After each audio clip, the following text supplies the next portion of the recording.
You have to work investor. Investors are hard to work with it because they always want a deal. Me and my wife and will be able to work for ourselves, and then you see how much money you can make it. It's a game changer.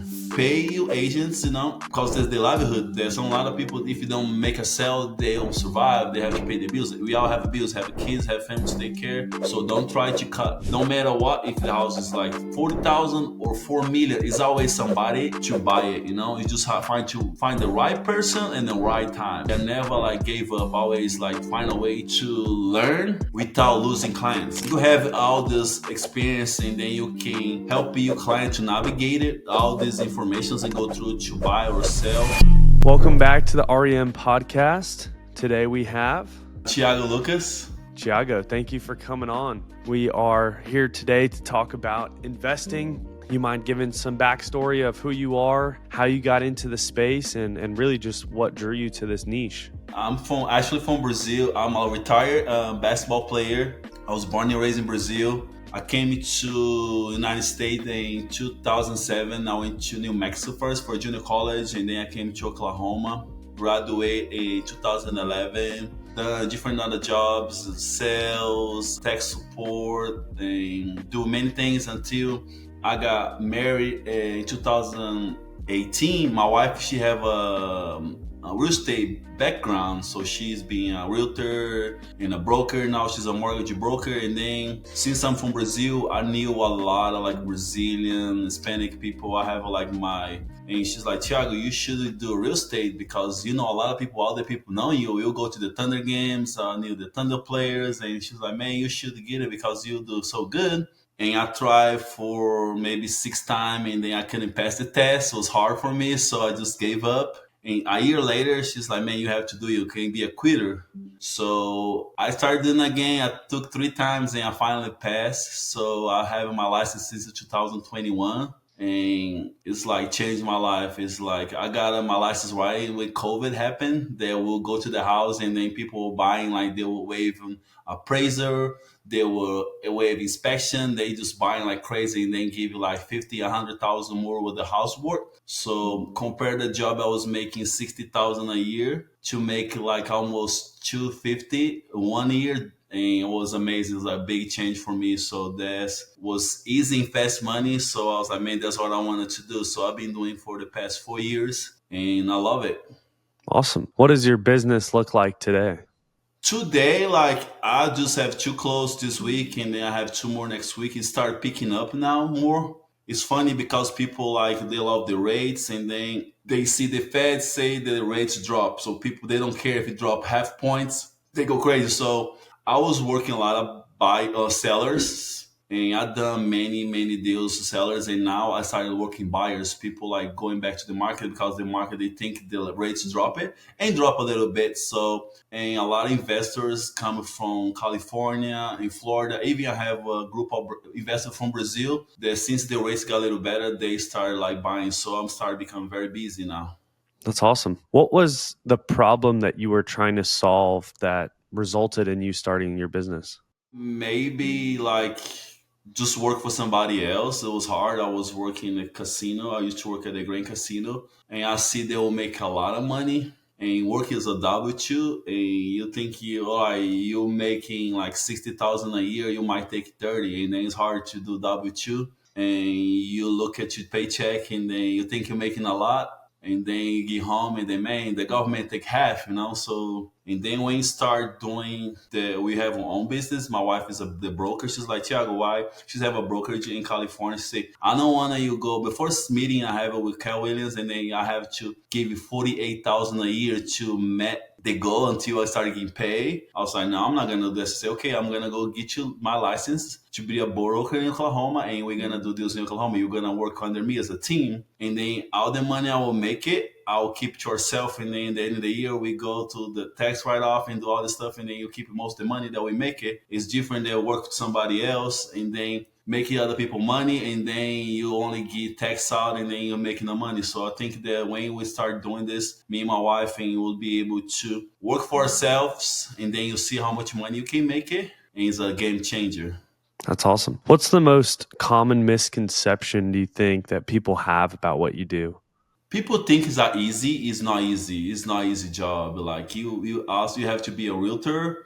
You have to work investor. Investors are hard to work with it because they always want a deal, and then sometimes you have to cut your commission to help with the deal. And it's not just go over there and sell a house and make a lot of money. And that's how you do it. You have to do a lot of stuff, have a problems, especially work with investors. I love to work with investors, but also most of the time they from different states or different country. So you have to deal with it. If something happen, you are the one that have to do with it. So it's hard. You make good money, but there you have to spend a lot of hours. Many nights I have to tell my wife, hey, watch the kids, I have to go do this, take care of this. So people think it's easy. It's not easy. It's a lot of work. You have to put a lot of hours and effort if you want to be successful, because 90% of the people that get the license, they lose their license in the first years because they have to pay all the fees. Only a little percentage keep it, make it, and then to make six figures is hard. And I'm glad that I'm very successful. The 4 years I've been in real estate, I've been making six figures ever since I started. And it's not easy to do it. And you just gotta have to do a lot of work, a lot of marketing, and it's not easy, But people think it's easy, but it's not.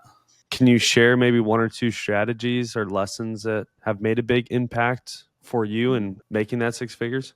Me, I do a lot of Facebook. Look, Facebook is free, I have a lot of friends, and then got Brazilians in Oklahoma, Hispanics in Oklahoma, investment in Oklahoma. A lot of people find me through Facebook. A lot of people, I have friends that spend 10, 20, $30,000 a year in leads. I never done leads, and I have some friends that cold calling. They call probably close to 500 people a day. It's a hard. I don't have the time. I don't have the passion to do it, but most of my friends is referrals. All my deals are referrals, or some people put on Facebook, and then people just reach out to me. And then, like I say, I have to answer the phone. People calling you. I have deals that just drop in my lap. People like, Thiago, I have a realtor. He's not answering the phone. I want to see this house for $800,000 in Edmond, Oklahoma. Can you show me? I'll be like, yes, I'll show you right now. I'll drop everything, you do it, and you gotta do it, and then you get an offer. So you have to answer your phone, and you gotta be true to the people. You gotta be humble, and then you gotta do it, and then be like, give you a special opinion. Now you have to be always trustful and talk to them, because they're gonna ask for your opinion. You have to be true to yourself. Be like, man, don't try to be shady. Just gotta give your true opinion. And people like the most of my clients is all referral, and come back somebody that did it and they want to buy another one, so they always use me because I try to give them like 100% of my experience. I want to be honest with them, so that's most of my people that they come back, or they tell their friends or people that see me on Facebook and they want to work with me. Awesome. What mistakes do you think or do you see often agents make that could be easily avoided? A lot of agents, they don't care. They just want to get paid. They don't want to do the job for the clients, and then you have to go fight for your clients, like no matter what. A lot of people, they just, well, I'm not getting paid enough, so I don't want to give you 100%. And then it's not about you, it's about your client. Sometimes the people, they buying the most important, the most expensive thing they will ever buy in their life, or if you're representing somebody that's selling their house, no matter what they sell, if they're going to change, they're going to move, or they want to upgrade, or they're going to downgrade, is their livelihood. They work so hard to put so much money on those things. And sometimes I try to talk with so agents, and they don't give 100%. They don't care. They like, and many times you have to cut commission so the deal get it done so you can move to the next one. But a lot of people, sometimes you talk to them and they don't even care. Like, that your seller is out of pocket already, and they be like, man, let's go cut 0.5% so we both sides, so we can make that deal work. We've been working for almost a month. We about to close next week. And if we don't try to help each other, the deal is going to fall off and we cannot move on. So, but I see a lot of people, they greedy. They don't want to do it. They just like, oh, I don't care. They just going to miss a deal because 0.5%, and then it's hard because you have to go put them house back in the market, and then sometimes there's been pending for a month. So instead the house sitting there for a month, be already sitting for 2 months because it was already 2 months. And sometimes the house is being sitting for that long, doesn't look good for your seller. So that's one thing. I think that a lot of those agents, they should work together to try to help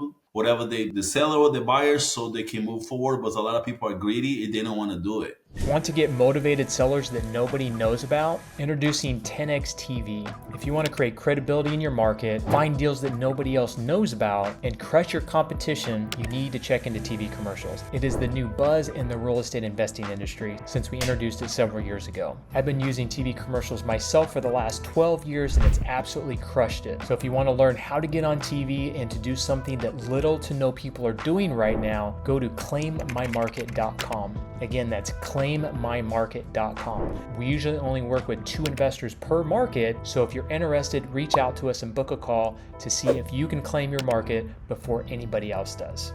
Now back to the show. Coming from, let's say a buyer or a seller is listening to this, what would you tell them to look out for finding a real estate agent that really cares? Sometimes I see like people telling me that people be like, hey, I can list your house for $1,000. It's not like people, real estate agent make a lot of money. It's not because they put a lot of work, we have it to do, find a profession to take pictures. And you have sometimes, in my case, I'll have videos. I got a guy that come with the drone, then he make a picture, they take videos.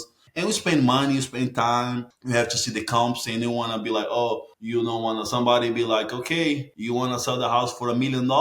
And some people, okay, I'll sell it, but it's not true. You got to make comps to make sure the house is going to sell it and going to see the comps, everything. And then you have to put effort because a lot of people, they go over there and take a picture with their phone and they put it online and then we have like 7 pictures. And then people be like, oh my gosh, why my house not selling? Because the guy, they try to pay less, they're gonna do a good job, and so that's why later your house will be sitting in the market for 90 days and have any offer, nobody having show up because you didn't put the money and effort. So pay your agents, enough so they can, because there's the livelihood. There's a lot of people, if you don't make a sale, they don't survive. They have to pay the bills. We all have bills, have kids, have families to take care. So don't try to cut, hey, I'm gonna buy this guy, get this guy, hire this guy because this guy charge you $1,000, but he's not gonna give you 100%. He's not gonna give you 100. He's not gonna do open houses. He's not gonna market to you. Like usually for 80 houses, I spend more than $1,500 because I do set emails, I do videos, I do drone, I do a lot of marketing,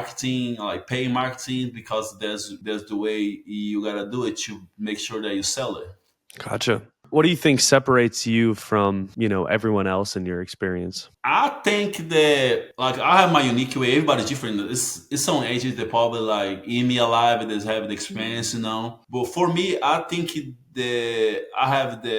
I'm Portuguese first language, English second language, Spanish second language, English third language. So a lot of my people, my clients, especially Portuguese and Spanish, sometimes they're gonna talk to somebody that is English first language. They know the language, but they're not comfortable to do the deal. So they come to me because I'll tell them the real language, Portuguese or Spanish, and they feel more comfortable because a lot of, do contract, all the stuff, all the paperwork is a lot of paperwork. They get overwhelmed. If they have somebody like me, in the case they speak Portuguese, speak Spanish, they help them with it. And also my wife, she have 25 years of brokerage. She's a loan officer. So she done so many things. If I don't know the answer, my wife will do it. So sometimes a lot of agents, they have to go get somebody else's opinion. Like I know, since it's like I only been in the market, I only been in my business for almost 5 years, but I learned a lot because I done a deal, and then a lot of my wife can help me, and then I give 200% for my seller or for my buyer. I represent them. Like sometimes, like my buyers, they be like, Thiago, how much I own you? I was like, no, you don't owe me anything, because who's paying me is the seller. They give me gifts. They give me oh my gosh, you did such a great job. Like I want to present. So no, I'm the one that's gonna give you a gift because you gave me the opportunity to represent you to buy a house. Because a lot of people, they want to buy, so a lot of people want to sell by owner. It's not easy. They want to cut the commission, but there's not. You have to have somebody, they understand all the step by step, the paperwork, the title company, everything. You have all this experience, and then you can help your client to navigate it, all these informations, and go through to buy or sell. And you have the experience that help a lot. And then for me, in my case, like I have the Portuguese background, American, Spanish. I'm 7-footer. I play basketball. I love basketball, and I can sit down with you. Say, Thiago, let's do a podcast about basketball. We can go here for hours. So what I do, I put a lot of passion. Like I came from another country. And then I came from nothing. When I got here, and then you learn all those stuff. And so you want to get better and better. And then like every day, I try to learn something new so I can get better and better at what I do every day. That's awesome. Trilingual is amazing. I mean, you have really good English for it being your third language. That's awesome. Appreciate it. Yeah. I know a lot of people measure success differently. How do you measure success, and what do you look at day to day to make sure that you are successful? For me, it's like I don't care if I have like $1 million in my bank account or anything. It's not a success. I think that success for me, I'm able to repeat clients, because they knew that I did it to them, help them buy something that is costing sometimes hundreds of thousands, sometimes millions of dollars, and they can come back and still refer me. I can have enough time to go, like in the case, I'm from Brazil, Oklahoma get cold, we go to Brazil for a couple of months. We can stay at home in Brazil. Also, my sister live in France this summer. We went to France, Spain, and Italy for a month. I have the freedom I work, but I can get it done. Like I was in in Menorca, went to Menorca in Spain, and I was able to sign the 2 contracts because I have people here in the ground. They still go show the house. Oh, they like the house. My wife is with me in Spain, but she's over there write the contract. We write the contract. She do the finance, everything. So we have this team that a lot of people don't have it to be able to be in another country and still get deals done. So I think for me, freedom is able to support my family and then be able to travel and still take care of my clients no matter if I'm here, if I'm in Brazil, if I'm in Spain or France, we still be there for our clients. Awesome. Cool. What are the biggest changes that you're seeing in the real estate market right now? Right now is a lot of houses stay in the market for a long time. It's more this a buyer's market. Like I say, when I started, was a seller's market. Like I told you, it's COVID. People was getting 2% interest rate. So it was crazy. Like people they were buying like offered $50,000, $100,000 more than the house worth. Waiving inspection, waiving appraisal was crazy. Like the house was in the market, going to the market like at 8 a.m. By noon is already pending. That was crazy. Like, and then people like, they don't care. Like if you open the door, if you're the first one to open the door, you won't have time to lock the door anymore because it was this wave of agents and people coming to look at the house because the market was so crazy and money was so cheap. Because if you buy a house for $1 million, that you paying 2%, your payment is like so low. But nowadays, they're $1 million house that your payments, if your rates are 6 and 7, your payment is gonna be super, super high. So a lot of houses now stay in the market longer. I see a lot of houses that being taken maybe 2 months, 3 months to sell it. So that's the difference I see now, like now it's more the buyer's market, not the sellers. So it's a lot of houses. I see it's a lot of houses days on the market. A lot of price dropping like 5,000, 10,000, So hopefully my wife, she'll hear every time, almost every day, people say next year the rate's supposed to drop more, So we're going to go back to the seller's market, But right now, what I see the difference is a lot of houses being sitting in the market for a long time and pricing drop like crazy. Have you seen that the higher priced homes are staying on longer than more beginner home? Yes, 100%. Like they always had hard to sell it. And then I done before the highest one I sold, it was $1.4 million. And then it's hard to sell it, because it's not like the people that are gonna buy is not as much that the ones like it was $300,000, $400,000, $500,000. A lot of people can afford that, but go to $1 million, $2 million is not many. So it's harder to sell it. So stay in the market, but you have to put a lot of money, a lot of effort, a lot of marketing. No matter what the house worth. I sold my cheapest house was $40,000 and the most expensive $1.4 million. So no matter what, if the house is like $40,000 or $4 million, it's always somebody to buy it. You just have to find the right person and the right time. But they both have zeros like ups and downs. But like for sure, the higher price one is stay long in the market because the way the market is right now. Yeah, totally. Let's say you were to start from scratch today. You scrapped everything, start from scratch. What would you do first?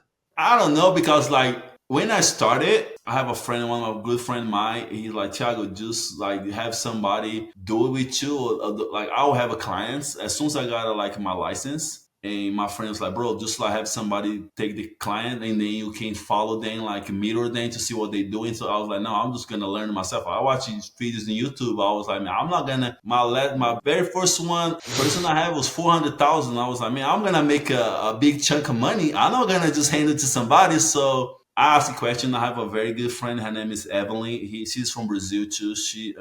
And I also have this lady. Her name is Charlotte. She's like on like 4 hours is a school, the real estate school. So every time I have a question, I'll call them and ask them because in my mind I could be like people be like, oh, just handle your deal to somebody and then they teach you how to do it. So no, every time I have a question, I don't even know how to open the lockbox. I'll go call somebody and make sure to do it. So I think I wouldn't change anything because, like I say, I never like gave up. I always like find a way to learn without losing clients. You know, I was like, I'm already here. I got my hardest part was pass the test. Being from Brazil, third language, you know, English, the test is like 150 questions, was super hard, and I passed. After I passed the test, I knew that nothing would stop me. So I don't think I would change anything because I always focusing do more. And then especially when you see the 15, 20, $30,000 check that you're like, man, I used to work at the casino. That's how much I'll make the whole year. Now I'm making one transaction and I may spend maybe 3 hours of my day because I have to go show the house, come back home and type the offer. And then you go one more time to the inspection and then you get back and then you go to the closing. That I was like, man, I make 30 grand in less than 3 hours. That's what I wanted to do. And I also love houses, you know. I like to go see houses, you know, give my opinion to my clients. So I think that I wouldn't change anything. If I could just add more to make sure I'm more successful, because the more success to get it, more you want to do it, you know? Yeah. On a more personal side, what do you think people would be surprised to learn about you? I don't know, like I'm a very like laid back, you know. I'm like a jokester, you know. I like to joke, and a lot of people see me and they be like, "Oh, he probably like just like laid back. He's kind of like very personal." Like, I know I'm a very open person now. Like I have a lot of friends, you know. I like to spend time with my family and my friends. I have always people come over to my house, we barbecue, and I'm very open. Like if you need me, I'm the type of person that will give my jack off my back, like for you, you know. And I'm just very simple, you know, like, and then I come for nothing, and then now I'll become successful. And like, if something happens one day, I lose everything. Like for me, it's nothing because all material thing doesn't mean anything to me. And I just care. I have like a beautiful wife. I have a beautiful 2 kids. I have a lot of friends that support me. I have a great family, you know, and that's where I am. You know, I just like to help people, and then I want to just keep going. And then hopefully, like me and my wife talk about it, maybe in the next 10 years, retire, you know, and then go travel to Brazil, travel to Europe. We want to travel the world. We want to show our kids before we all buy a lot of like material things, a lot of toys for our kids. And they be like, oh, why they have all the stuff they don't even play with it? And now we just trying to, instead of material things, we try to do experiences. So my daughter, she's 3, she's gonna turn 4 in December, but she's already been in 13 countries. That's awesome. Yeah, my Mhm. parents took me out of school for 6 months when I was in like, I don't know, 8th grade, 7th grade, and we went and traveled around the world. It's definitely an experience for sure. That's awesome. Well, cool. Where can people learn more about you? Where can they connect with you at? Well, I have a Facebook. I have a Facebook page, and like I say, I do a lot of business. Like anyway, if you're from Houston, have anybody from Houston that want to move to Oklahoma, I would love them to help them to move over here. You know, Oklahoma is growing a lot. You know, they have the NBA champion. Even like Houston played the Thunder last night. It was a crazy game. I was watching last night. It was like they went to 2 overtime. You know, Kevin Durant was here. You know, like I know Kevin Durant personally. You know, and it's something that a lot of people I see moving from Oklahoma to Oklahoma because Oklahoma is like a state that the price of living is not that expensive compared. Like my wife is from California, she's from Dana Point. To live there is like crazy, you know, like it's so expensive. We love to go to Miami. We go to Miami twice a year, you know, and then we go to Miami. Miami's over there, and we look house there before. It's crazy, crazy. Our house here that you have in Oklahoma, if you have anywhere in Miami or California, it costs millions and millions of dollars, And here we have the time because it's a city that's growing a lot,